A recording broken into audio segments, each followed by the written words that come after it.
எல்லாரையும் நம்பினேங்க, ஏமாந்து போயிட்டேன். எல்லாருக்கும் அன்பு கொடுத்தேங்க, ஏமாந்து போயிட்டேன். என்ன பண்ணாலும் எனக்குன்னு ஒரு லைஃப், எனக்குன்னு ஒரு ஆள், எனக்குன்னு ஒருத்தவங்க இருக்காங்கிற ஒரு நம்பிக்கை கூட எனக்கு யாருமே கொடுக்க தயாராக இல்லை. இப்படிலாம் புலம்பிக்கிட்டு இருக்கீங்கன்னா உங்கள் எல்லாருக்கும் ஒரே பதில் தான். ஒரு விஷயத்த சொல்லுங்கள், உங்கள் எல்லா பிரச்சனையும் நீங்கள் சமாளிக்கும் போது எத்தனை பேர் உங்கள் கூட இருந்தாங்க? எத்தனை பேர் உங்களுக்கு ஹெல்ப் பண்ணாங்க? எத்தனை பேர் நான் இருக்கேன்னு சொல்ல ரெடியாக இருந்தாங்க? எல்லாம் தெரிச்சு தானே ஓடினாங்க. உங்கள் எல்லா பிரச்சனையும் நீங்கள் தனியாக தாங்க ஹேண்டில் பண்ணீங்க. அதை மறந்துட்டீங்களா?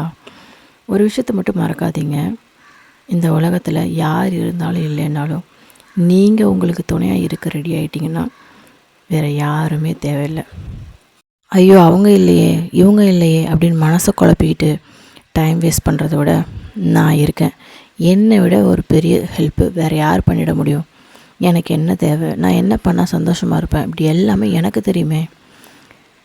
வரவங்க வரட்டும், போகிறவங்க போகட்டும், நான் எப்போவுமே சந்தோஷமாக தான் இருப்பேன் அப்படின்னு சொல்லிட்டு உங்கள் பிரச்சனைகளை இது நாள் வரைக்கும் எப்படி தனியாக போராடி சமாளித்து வெளியே வந்தீங்களோ அதே மாதிரி தனியாக போராடி இதிலேருந்து வெளியே வர முயற்சி பண்ணுங்கள்.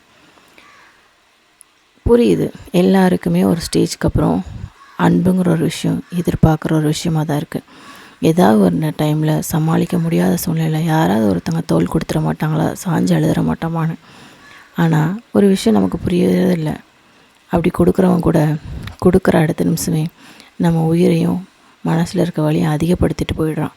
அப்படி இருக்கும்போது அவங்களுக்காக எதுக்குங்க நம்ம டைம் வேஸ்ட் பண்ணணும்? என்ன நடந்தாலும் நான் என் கூட இருக்கேங்கிற கம்பீரமான வார்த்தையோட உங்கள் லைஃப்பை இதுக்கப்புறமா அது சந்தோஷமாக உங்களை நம்பி மட்டும் ஹேண்டில் பண்ணுங்கள். மற்றவங்க வரட்டும் இல்லை போகட்டும், உங்கள் அருமை தெரியாதவங்களுக்கு நீங்கள் என்ன சொன்னாலும் புரிய போகிறதில்ல. உங்கள் அன்போட வேல்யூவும் அவங்களுக்கு என்றைக்குமே தெரிய போகிறது கிடையாது.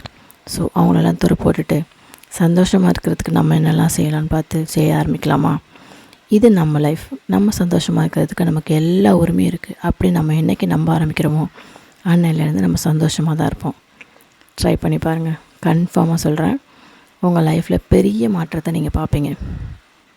இப்போ சொல்லுங்கள், உங்களுக்கு யாராவது இருக்காங்களா இல்லையா அப்படிங்கிற கேள்வி யாராவது கேட்கும்போது நான் இருக்கேன் எனக்கு அப்படின்னு சொல்கிற பதில் உங்கள் வாயில் வந்துட்டுச்சுன்னு வச்சனால அந்த நிமிஷமே உங்கள் லைஃப் மாறிடுச்சு. ட்ரை பண்ணி பாருங்கள்.